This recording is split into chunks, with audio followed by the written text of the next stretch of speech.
Lesson number 7, from May 7th to the 13th. The Covenant with Abraham.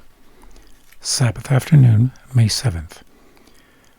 Read for this week's study Genesis chapters 15 to 19 to verse 29, Romans 4 verses 3, 4, 9, 22, Galatians 4:21 to 31, Romans 4:11, Romans 9:9, and Amos 4:11.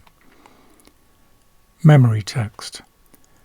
But Abraham said, Lord God, what will you give me, seeing I go childless, and the heir of my house is Eliezer of Damascus?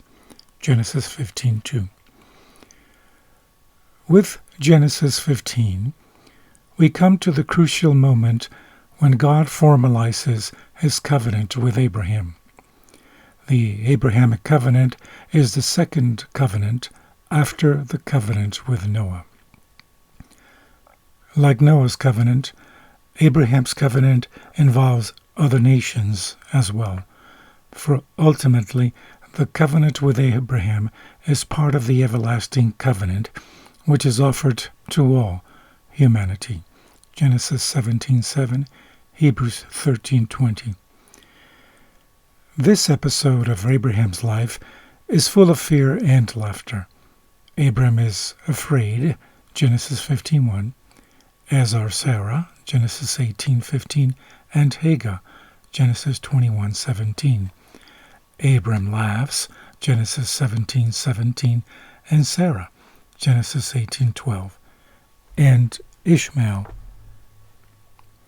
2, Genesis 21:9. These chapters resonate with human sensitivity and warmth.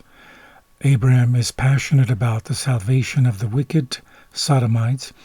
He is caring towards Sarah, Hagar, and Lot, and he is hospitable toward the three foreigners. Genesis 18:2-6. It is in this context that Abram, whose name implies nobility and respectability, will have his name changed into Abraham, which means father of many nations, Genesis 17:5. Thus, we see here more hints of the universal nature of what God plans to do through his covenant with Abraham. From the book Patriarchs and Prophets, page 136 and 137, it says, In a vision of the night, the divine voice was again heard. Fear not, Abram, were the words of the Prince of Princes. I am thy shield and thy exceeding great reward.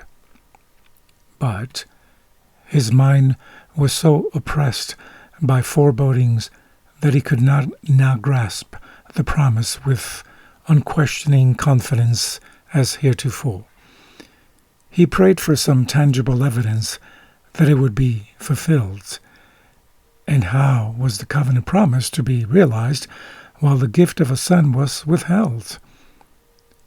What wilt thou give me, he said, seeing I go childless? And lo, one born in my house is mine heir.